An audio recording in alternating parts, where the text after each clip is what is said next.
Okay, welcome back. Nagbabalik na naman ng White Mesa para sa anong podcast to, tol? Kahit saang podcast. Kahit saan podcast. So, ang podcast na kahit saan abutin, alam nyo na. Episode na ba to? Alam ko episode 5 na to. Actually, hindi ko alam kung anong episode na. Pero parang pang episode 5 na to. Hindi, may... Tama ba? Basta, kung ano man yung nasa caption nito, yun yung episode. Okay, pakilala muna kayo, tol. Ako nga pala si Revs. Ray na lang rin. Ganun. Taga dito lang rin. Taga dito na eh, no? Pakilala ka. Ako si Lance, aka Leroy. Diyan lang sa malapit, napadaan lang. Eh... Ano nga pala, Brynel lang. Diyan lang din sa gilid, malapit lang. Tayo na, literal lang mga kahit saan yung mga kasama natin ngayon, mga kung saan-saan lang Yo, kami. what's up? Barber Lee. Kilala nyo na si Lee, Oh, man. alam nyo na, alam ko si Lee yung nasa episode. Parang 3. Oo. So kilala nyo na siya. Ako nga pala, kilala nyo na rin, Otit ng White Mesa. So simulan natin to, taga saan ka, tol, Red? Oh, from sa Pilipinas ba, tol? Oo, Siyempre. Quezon City, tol, sa Quezon City ako. Ayun, bale, sa Payatas talaga ako lumaki, ganun. Ganun talaga. Pero yung basta palipat-lipat ako sa Quezon City, tol. Quezon City lang talaga. Ganun. Shoutout sa mga taga QC, kinaladgad ka rin doon. Ikaw yung nakakaladgad doon, tol. Dun. Si Bral, tol, taga saan ka? Ano nga pala, taga Landuap 043 nga pala ako sa mga nakakaalam. Ang ka ng mga barako, Batangas. Eh! Shoutout sa mga Shoutout sa mga Batanggenyo tropa dyan, dyan. par. Lipa Makatags. Alam niyo Talaga. na. Yan. Ay! Ako naman tol, taga Malabon, batang 1470. Yan, Malabon's finest. Kinang ina, Malabon Spines, Malabon tags pala, Malabon tags. Kalabat doon. Caloocan pala, one tags pala, Caloocan, tama. Taga Apalit, Pampanga. Si Sinyo. So, shoutout sa mga nababanggit naming mga pangalan dyan, shoutout sa inyo. Alam nyo naman kung tagasan ako, tagal ko nang ginagawa to, guys. Hindi ko na para pahabain pa. Nga pala, tol, saan ka nagtatrabaho dito sa Macau? Ako nga pala, tol, nagtatrabaho sa UMAC. Kung matatanong nyo yung trabaho ko, tol, ang kulit, alaga daga, tol. Tawang trip ako ng mga dun, tol, yung mga labrat. Ayun yung mga inaalagaan natin. Yun. Tawang lang rin, kulit-kulit lang dun, tol. Ito na, nagbabalik na si Kugi. From the land of the duck, Victoria Laguna. Yeah. Backtown. Yeah, ako nga pala si Cook the Barber from Joker's Barbershop. Shoutouts ulit sa venue namin, Joker's Barbershop. Ang hindi matapos-tapos sa tambayan. Saan nagtatrabaho, Bray? Diyan lang din sa gilid, kung makikita nyo. Kung ibon nyo lang yung cellphone, yun lang sa gilid lang ako nagkatrabaho. Ay, Diyan lang. Sa hotel nga pala ako nagtatrabaho. Paiba-iba siya ng spot gabi-gabi. Isang cleaner. Yan. ang cleaner. Yan. Ako naman, dito ako nagtatrabaho sa may old type pa, sa kusina. Plug mo yung Nagkakain ano. ng keso, mga tol. Plug mo kung saan tol, baka mapadaan sila. Bisitahin nyo mga boss. Yan. So yun, kung mapapanood man to nung may-ari nung pinapasukan niya, baka naman. Baka may libreng ano dyan. Ano ba menu nyo doon, tol? Banggitin mo nga. Italian cuisine. Modern Italian. Okay, Italian cuisine sila. So maiba tayo, tol. Simulan natin kay Rev, tol. Paano ka napunta dito sa Macau, tol? Anong storya? Briefly lang, tol, briefly. Ayun, bale, tol. In-invite lang ako ni Airpods, ayun. Sabi niya, subok daw dito. And then, ayun, sige, sabi ko. Ba't saan ang AirPods mo naman dito? Siya tol eh. Cleaner siya dyan sa may GL, sa Lisboa. Ayun. 13 years na siya dito, tol. Matagal na rin, veterano na rin yung AirPods mo dito. Kuya-kuya na. Tapos? Kaya yun, nung napagpasyahan niyang subukan niya kami kunin, ganun. Tapos, yun. Ano yung mag-anak rin kayo nandito? Hindi. Airpods lang, tol. Tapos, yun, kami dalawa nung Mag-utol. Ayan. Nandiyan pala yung utol ko sa likod. Ayan, si Red. yung cameraman namin dyan. Shoutout sa'yo, Technical daw, tol. siya ngayon. Ayun, ganun yung story. Tapos, eto na, tamang nakapaglaboy-laboy na dito. May nakilala. Sim, ilang taong ka na dito, par? Last May lang ako nandito eh. So mag-iisang Isang taon taon, pa lang ako mag-iisang dito. taon pa lang. Ganun siya. Ikaw tol, paano ka naman napunta dito? Ako naman tol, parang parang pinilit ako ng airpod ko, parang gano'n na, trabaho na ulit. Parang, hindi na kasi talaga ako nagtatrabaho tol eh. Parang 4 years na ganyan. Same. Parang hassle lang. Pero yung airpot mo nandito rin. Sa Hong Kong. Hong Kong naman Oo, airpot solo mo. flight ako dito tol. Hindi, at least malapit lang din. Scavenger.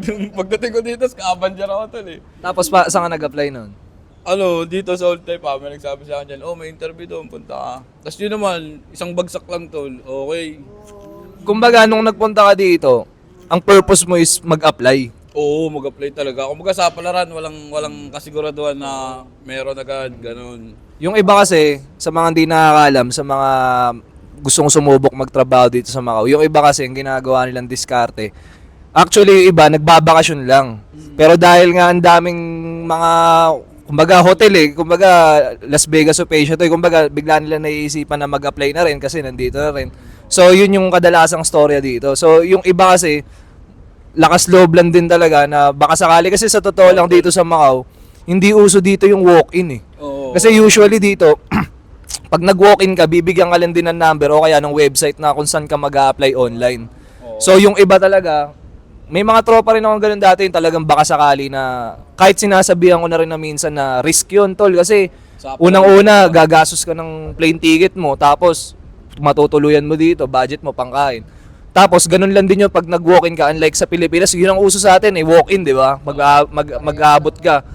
Dito kasi, hindi ka papangakuan agad. Kumbaga, dadaan ka pa rin talaga sa proseso ng online. Kaya yung sa'yo, tol, tangina, chamba yun. Chamba, tol. Swerte yun. Sabi nga nung tita-titahan ko dito, tol, kung para sa'yo. Kasi meron Mismo. iba, nakakailang Thailand pa bago makahanap. O, tol, yung iba, nagsasagad ng exit. Halimbawa, mga sumasagad sila ng 2 buwan. Tapos, talagang, minsan, hindi rin pinapalad, hindi rin talaga nakakakuha ng trabaho. Uwi pa rin ng Pinas. Pero yun nga, tol, ano yun, kumbaga, kung para sa'yo rin talaga yung trabaho. Ako, nakapag-ano pa ako tol eh. Nakapag-Hong Kong pa ako, nakapag-Thailand pa ako, ganun. Pumarehas lang ako Ano yun, dito, nag 2 months ka rin na parang Oo. total 2 months na Nakapag exit. 50 days ako dito, wala ako nahanap. Then labas ka, di ba? Oo, exit. Exit ako. Hong Kong muna, 12 days, tas 18 days sa Thailand. Bang! Yun yung sinasabi namin na kumbaga sa mga gusto sumubok kasi hindi nga talaga guaranteed yung walk-in dito. Kung ako sa inyo, sa mga gustong sumubok sa Macau, much better agency yun, sure ba yun, magpapaluwal ka lang ng pera, pero hahanapan ka kasi nila ng trabaho talaga. Or either magtiyaga ka ng online talaga hanggang sa makatanggap ka ng email na at least yun, sureball na may trabaho ka na hindi ka masyadong gagastos.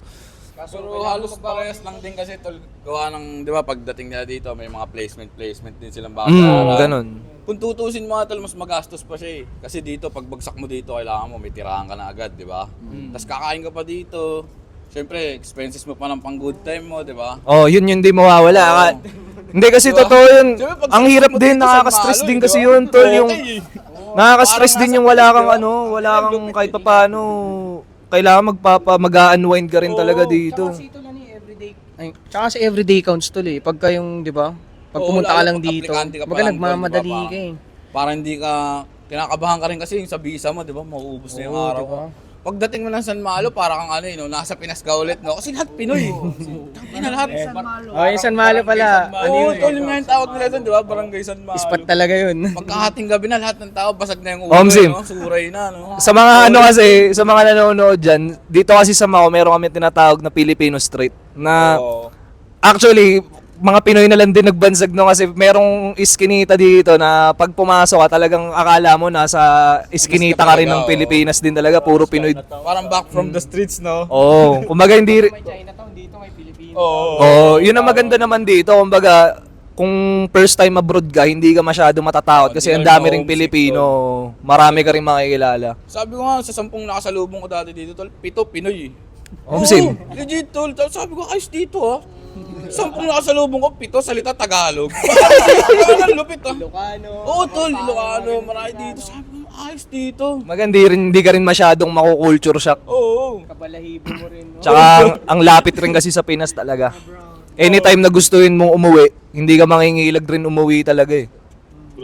Ikaw, Bryl, anong ano mo? Paano ka napunta dito? Kwento ko naman sa buhay, tol. Wala, nakahiga lang ako sa amin sa Pinas Oo, kumbaga, 2 taon din akong bakante nun Tapos ano lang ng girlfriend ko dito, in-invite niya lang ako, subukan ko daw. Yung girlfriend mo na dito? Oo, subukan ko daw dito. Kasi yun nga, lalo na sa mga hotel hiring, ayos pumasok dyan.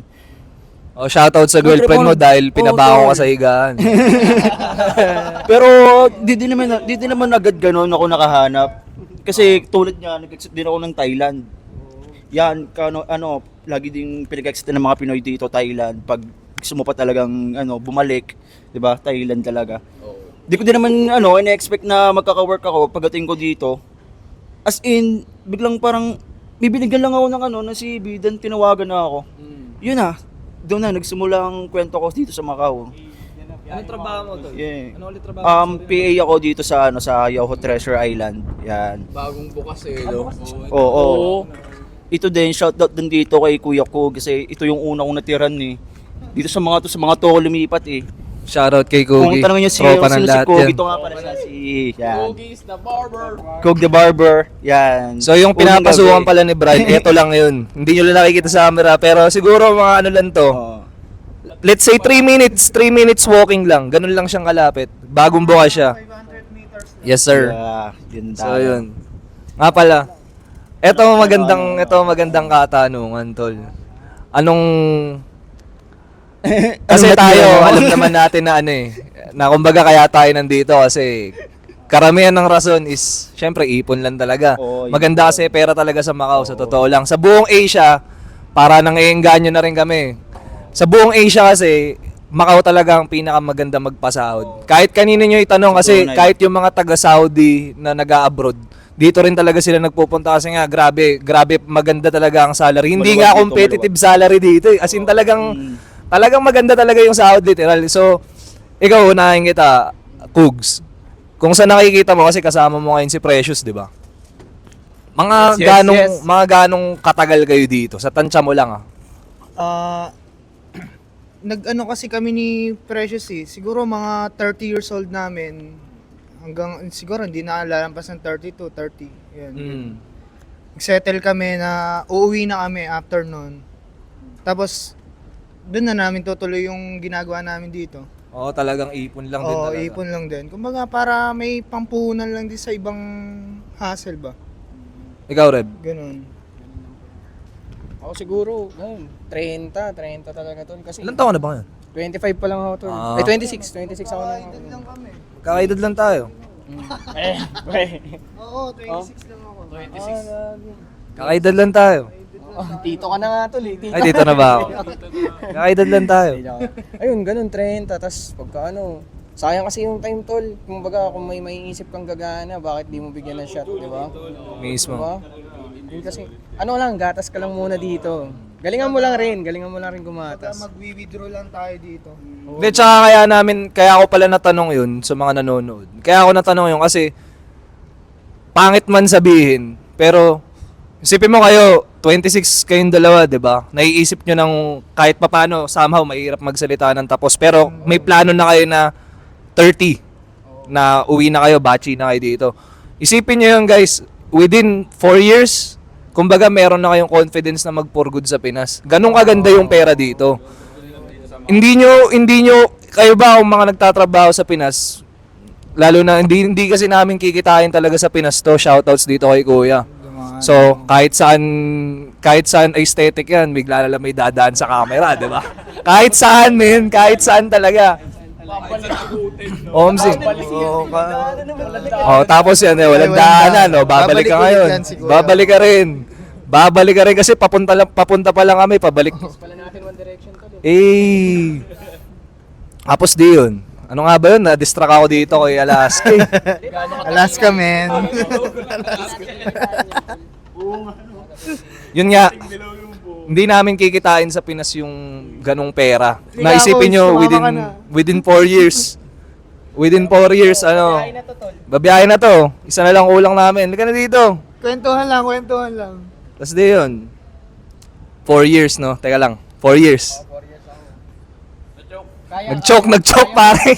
Nakalimutan yung mga bara. Sa ganda ng pasahod tol. Sa ganda ng pasahod kasi talaga dito. Kumbaga, ayusin mo lang paghawak tol kahit pa paano talaga may maibabaon kang bread talaga sa inyo. Kasi sa Pinas kasi tol, isipin mo yung kikitain mo ng 4 years, tangina ilang taon mong kikitain sa Pinas yun. Siguro yung Omsim. yung 4 years na ilalaan mo sa Pinas, 1 taon at kalahati lang dito eh. Ganon yung Kumbaga kasama pa rin yung lifestyle doon. Kahit Oo. paano nakakalabas pa rin kami, nakakapag-happy-happy pa rin. Ganun aganda yung pera dito. Ikaw, Uli, palagay mo lang. Kasi Mr. sa situation Mainlander. ko ngayon, medyo iba eh. Iba yung sa kanila eh. Kasi ako may baby ako dito. Sim. So, parang siguro mga 40 or 50 years old mga ganun. Pag babalik na ako ng Pilipinas kasi syempre maganda nga opportunity dito sa Macau. Hindi, tsaka parang taga rito ka na rin kasi talaga Oo. eh. Tapos syempre isipin ko yung future ng anak ko na okay din yung school dito. Sa pa yun. Maganda yung education system, yung healthcare nila dito, tsaka yung environment dito, okay din. Kaya di ko pa masasabi kung ilang years, medyo feeling ko tatagal talaga ako dito sa Macau eh. Sim. Ganun. Oo, enjoy ko pa. ni David siya na mainlander. Mainlander, oo, si Mainlander. Wow, akong check, Pati yung itsura ng tao, na-adapt niya na eh. Oo, pati puta, pati pagsasalita. Oo, marunong na mag-Cantonese to. Pakiraman ka na. Maganda nga po lang. Putang ina. Pari! Ulay lomay, sabi ko nun. Batiin mo sila ng ng kahit bahala ka. Leho. Tang ina nyo. Hindi ko alam eh. Ayaw talaga, nagchochok pag may camera na pa. Mag-camera eh. No? Ikaw, Tol, palagay mo. Ako naman, tol, honestly, sa mga nakakalala sa akin, kasi talagang ano lang ako, yung parang come what may, happy-go-lucky. Pero wala pa Go with the talaga flow. akong idea na kung gantong edad o ganto sibat na ako. Kasi lalo ngayon, nag-enjoy ako dito. Parang sarap na sarap ako dito ngayon, tol. Solo angas, di ba? Parang, Ilang taon ka na Talagang rin kahit- tol? May ilang taon Ako, ka tol, na? 26 na ako eh. Turning 27 ako this year eh. Oh. Tapos dito sa Kakaedad nga Macau, talaga tayo, pare. bali, Sige pare. 25. Dito sa Macau, tol, bali ano pa lang ako. 31 ka na.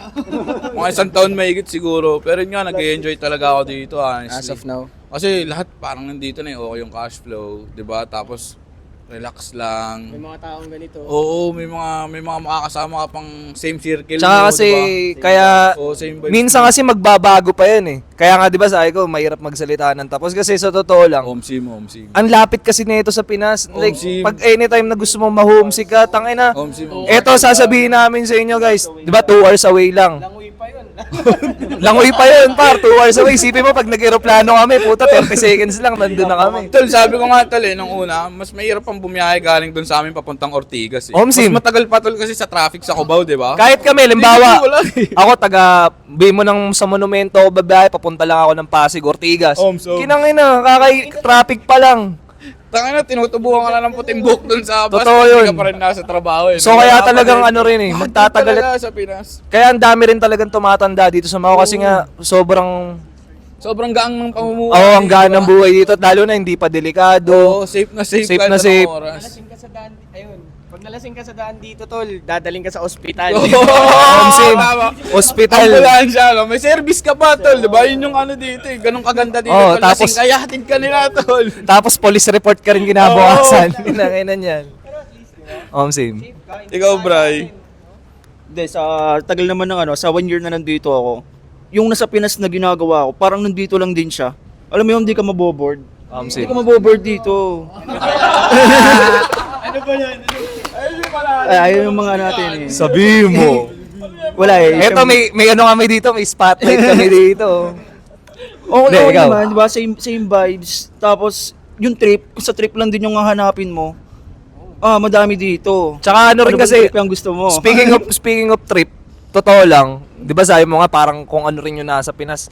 Ang pinagkaiba lang kasi syempre sa atin, doon ka lumaki. Kumbaga, Oo. kumbaga Sa nandun hood mo yung comfort talaga. zone mo. Pero kung tutusin, kung trip lang din, nandito rin eh. Ang maganda pa nga medyo limbawa dahil nga syempre, kahit pa paano pag may stable job ka dito, medyo wala kasing rich and poor dito tulad nung binanggit namin sa mga nakaraang podcast. Pagka meron ka kasing stable na 9 to 5 job dito, parang walang rich and poor eh. Parang lahat afford ng bawat isa. Parang ganun. Parang pare-parehas lang. Ang maganda pa nangyayari sa trip namin minsan, medyo elevated kumbaga sa trip namin sa Pinas. Oo. Mas improve. Mas pina-upgrade. Imported na trip. Yeah, Tol, oo. madaling sa amin, imported yun. Oo. Kumbaga sa atin, naka-gin tayo. Dito, naka-gin pa din. Sim. Kaso iba na. Oo, tapos iba lang yung chaser, di Iba ba? yung chaser. Oh. Iba lang yung chaser, tubig pa din. Okay na ganun yan. Tubig alat. Sponsor na itong dagat sa likod namin. Di ba? Solid. Yun nga yung ano talaga, kaya sa mga nagpaplano, lalo na sa mga bagong graduate. Kasi usually, mga edad ng bagong graduate ngayon, ano na ba, 21 na, di ba? 21, Mga ganun. 20, 21. Kasi ako, nung nagsimula ako mag-work dito, turning 20 ako nun eh. Kasi hindi naman ako inaabot nung K-12 eh. Kasi magkakaedad lang tayo eh. 19 ano yan? Magkakaedad lang tayo eh. 19 ano yan? Hindi, sa mga na... 1995. Ayan, 1995 Sinasabi ko guys. na. Hindi naman ako ganun katanda guys. Magbe-29 lang. Magte-29 pa lang naman ako sa April. So, April 18, malapit na. Upload ko to, malapit ko na re-upload to. So, yun, uwi ako ng Pinas guys. Kita-kits tayo doon. May mga gagawa rin tayo ng mga vlog 10 araw ako doon. So, yun ang kagandahan dito. Anytime nga, makaka-uwi ka. Kumbaga, hindi mo rin iisipin masyado yung pera eh. Alam mo yung at the same time na nakakapag-ipon ka, pero walang pressure yung pag-iipon. Unlike pag nasa Pilipinas ka na tangina, isipin mo, o sige, sabihin natin magkano minimum ngayon. Sabihin na lang natin 600 tol. Na ano pa yun, di ba? Yung mga regular kung tawagin. Manila rate pa nga yan. Manila rate, 600. Wala pa yung provincial rate. Sa mga nakakaalam, hindi namin sigurado, comment down nyo na lang kung magkano na basic salary ngayon sa Pinas. Pero let's say lang na 600, for the sake of argument lang. O, 610, mga ganon. O, sabihin na lang natin 700, dali ka na dito, tangay na mo. Ayun! Buka dito. Magugupit Ayun, lang ako. Siya ang papalit sa akin. Oh. Ah, sige. Ito, puka dyan. Papagupit ka ba? Ah, yun pala yung customer pala. Ito rin, naalis din to eh. Ito, barbero niyan eh. Puka mo na dito, kagigising lang. Puka mo na dyan, nagpa-podcast kami. Pakilala ka. Hindi, no, sige, nasa camera ka par kahit saan to eh. Pakilala ka. Ako nga pala si RJ. Tangin na, isip-isip Mapagmahal. siguro na ito. Ay! Kagigising ko lang, pukininginan nyo. Oo. Kakagising. Shoutout kay Iles, pare. Kakagising lang. Nga pala si RJ nga pala guys, kasamahan ko to sa Gordon Ramsay. So shoutout sa mga team Gordon Ramsay dyan, mga kusinero. Oh, ito naman masyado na mga ano. So, yun nga kagigising nga lang. Ito ang tagpuan namin. So, magpapagupit din siya mamaya kay... Kaylee ka ba? Okay, Lee siya magpapagupit guys. Asan tayo? Dinistract tayo ni RJ pare. Asan tayo? Sige, ingat. Ingat tol. Kaway ka muna. Muna tol, Nga pala, yung cameraman namin. Bigay mo yung mic. Next time sama Pakilala ka rin muna tol bago ako malis. Mahal ko pala Red. Yun. Ah, si Red. Ingat tol. Ingat, tol. Babachi na si Red, yung cameraman namin. Nga pala, asan na nga ba tayo? Wala tayo sa momento. Sa sahod. So yun, let's say for the sake of argument lang. 700 na lang natin tol. 700. Isang araw. Sipin mo, let's say kikita ka na lang ng, per month na lang natin, sabihin mo na lang kikita ka ng 18K, 17K. Puta magkano bilihin sa Pinas? Magbabayad ka pa ng bills. Omsim. Isipin mo sa isang meal na lang tol. Sa isang meal na lang, magkano makakaltas sa isang meal? Isang kilong bigas mo, sabihin na tap po eh. O 50 na. Tapos pagdating sa ulam pa, sabihin natin pid na yung 200 tol. Eh ilan kayo sa bahay? Paano kung ilang beses kayo kakain tol? Kung sinipag ka pa magluto nun paano pagka tamang takeout lang kayo? Tangin na yung 100 tol, wala ka na mabibili sa 100. Yung top silog nga tol, 120 na ata eh. Kikindat na lang tol, Di ba yung top silog? Ewan ko correct me if I'm wrong, pero sa Kangkalo, ano na eh, ang parang nung bumili ako ng top silog, parang, basta 100 plus, wala na 100 below na, yung mainam na top silog Mabisa na. Oo, umaga parang 120 na rin presyo Kulang pa sa rin yung best OSIP friends mo, eh. no? Oo. Diba? Sa best friends. Sa Diba? best Parang friends. ganun, 120, 140 na nga ata eh. Hi, hello sir. No. Yeah. Tayo na pina. Diba ang dami naliligaw dito? Akala nila, no problem sir. Momantay. Okay, ano yung commercial break yun? Oo. Asa na naman tayo pare? Teka lang, tol. Biglang naging pusa si Trope, no? Meow. Yun nga, bukod dun, sipin mo, kung sisipagin ka pa magluto nun, so nandun pa lang tayo sa pagkain nun. kung halimbawa nagtatrabaho, transportation allowance mo pa, magkano na ang pasahe? Nung umuwi ako, 12 na jeep eh. 12 na jeep. O, tas magkano na bus fare? Parang minimum 18 na rin ata. Yung minimum bus fare, di ba? Usually dati, nung inabutan ko, 13. Minimum bus fare eh. Ngayon, parang 18 na minimum bus fare. So, doon pa lang kung kakakalkulay mo, kung sumasahod ka ng 18K, tol, tangina yung kung mayroon ka mang pang-inom, isang beses lang sa isang buwan. Paano pa kung may binubuhay ka? May pamilya ka na solo mo. Tapos isipin mo, May tuition pa. tapos aasa ka lang sa trabaho. Tapos ang aasahan mo lang na pag-angat ng salary mo is promotion.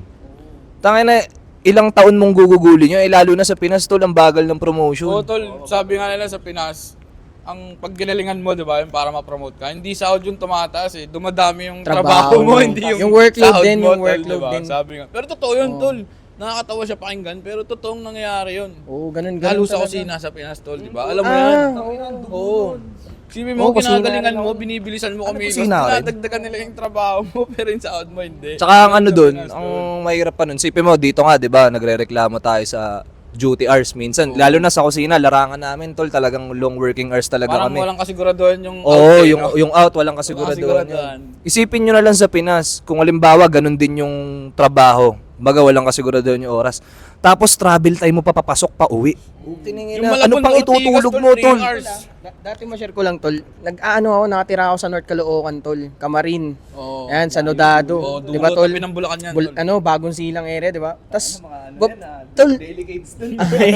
Oo, tol, mahilig ako sa ganun lugar eh.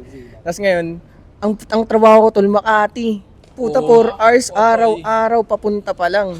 Tangina, anong amoy mo na nun, tol? Biyahe pa lang, tol, pagpunta pagod mo? ka na, no? Oo, tol, wala. Wasak talaga. Kumbaga, Grabe mostly, mga biyahe sa Pinas. kumbaga, ang bawi mo talaga ng tulog nun, biyahe. So biyahe ka na rin natutulog. Tangin, hindi ka naman makakatulog ng diretso sa biyahe. Sabihin mo na makakaiglip ka ng 10 minutes na 10 minutes, gising. 10 minutes, gising. Swerte mo pag nakaupo ka sa bus yun siguro. Oo, Pero yun. Tayo ka, tol. Dili ka, ano nga yun, Sasabihin mahirap sa'yo na. ng conductor, urong ka, urong! Ticket mo, may ticket ka na ba? Basag din sa bus, tol, yung ano, di ba? Yung kunyari, yung inspector, tol. Oo. Tulog ka, no?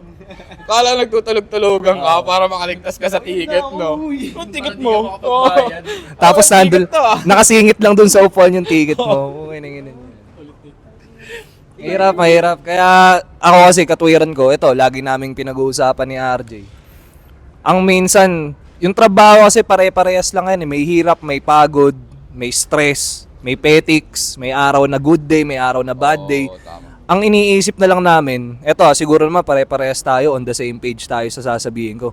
Ang iniisip na lang namin, pare-parehas lang naman trabaho, pare-parehas lang pagod yan. Pero, ang ano na lang, isahod. Oo, worth it talaga. Oo, kumbaga, Worth it yung sahod, tol. tsaka kung kasi ganun din yun eh, papasok ka ng 8 oras. Sipin mo, 8. Sa atin nga, di ba, yung ibang kumpanya dito, 8 oras, 1 hour break eh. Oo. Sa atin, 8 oras, 30 minutes break. Parang ganun. Ako, tol, 3 hours break. Oh. Oh, kasi split ka naman. Split shift yung naman. sa akin. Tamang daga eh. Kasi ako, dati rin nagtrabaho ako sa Manila. Ano ako dun eh, sa Sampaloc ako nakatira. Tapos Makati Magallanes papasok. Biro mo, papasok, gigising ako ng alas 3, 3:30, alis na ako, pasok ko, alas 6. Tangina, pag-uwi mo naman, pasok mo naman sa working duty namin, 11 hours, 1 hour break. Pero yun, direkta, dire-diretso yun. Sagad-sagad ako noon tuwing uwi ko. Tapos sasahur. magisingit ka pa sa LRT eh. Tapos sasahurin mo lang nung panahon na yun, 500. Oo, ang sahod ko lang noon nasa ano lang, 13. Kasi ako nung 13, pero sa probinsya, mas malaki, maliit na yun eh. Aso yung sa probinsya Ganun namin, din 11. Tangin na oras, uwi mo, 2 oras, ganun. Traffic pa. Oras ka Kaya, na makakauwi ng oo. Ayun lang rin pala, ma-share lang rin namin. Dito, sa sobrang late kasi nitong Macau, hindi naman siya ganun kalaki kasi Oh, talaga actually, hindi rin hassle yung biyahe. Oo, sobra. Pagkadating na ano, 30 minutes lang. Pwede Yung mo. yung mga tropa ko nga may chikot dito eh. Syempre minsan pag naka-backride ako, nakaangkas ako sa mga tropang may chikot. Mm. Pagka nadja-jam lang kami ng konti, shit, traffic. Traffic. Tinitignan ko. Good vibes pa to sa atin. Oo, sa amin, tangin na traffic na sa inyo, traffic na sa kanila yun, yung halimbawa, tsaka usually kasi, ang traffic dito, hindi naman talaga traffic jam ng sasakyan. Usually, ang traffic dito, stoplight lang. Oo, ganun lang Yun lang talaga. So, sila, naiinip pa sila sa ganun. Sabi ko, kiningina, matira kayo ng 1 taon sa Pinas, baka... Maghihintay ka ng 100, tapos hindi ka pa makakalagpas pag nag-green Totoo. na, no? Kaya nga nung nauso yung work from home sa atin, ang dami nag-work from home. Ito, sa totoo, ang dami kong same career line, not necessarily kitchen, pero hospitality sa F&B. Ang daming nag-shift ng career simula nung nauso yung work from home kasi sobrang talo talaga sa traffic sa atin. Eh lalo na. Pamasahe pa tol. Oh, yun, isa pa yun, pamasahe. Tapos hindi tuloy yung minsan nga tulad natin nagtatrabaho, 'di ba? Minsan meron tayong tinatawag na OT pay or triple pay, double pay. 'Di ba nga tayo iniisip natin kahit extra off na lang, kahit wag niyo na bayaran, 'di ba? Isipin niyo na lang sila, tol. Kumbaga sa isip nila hindi na nga rin nila iniisip yung bayad eh. Kumbaga sa kanila okay na lang rin yung convenience na nasa bahay ka na lang, hindi ka na babiyahe. Tsaka wala kang pressure na tangina maliligo ka bago ka pumasok. Eh yun ang kultura ng Pinoy, tangina lilinis natin eh. Kumbaga hindi tayo papasok nang di naliligo. Oo, kahit ano mangyari. Mapasais, no? Puta, maliligo talaga. Maliligo talaga kami mga Pinoy.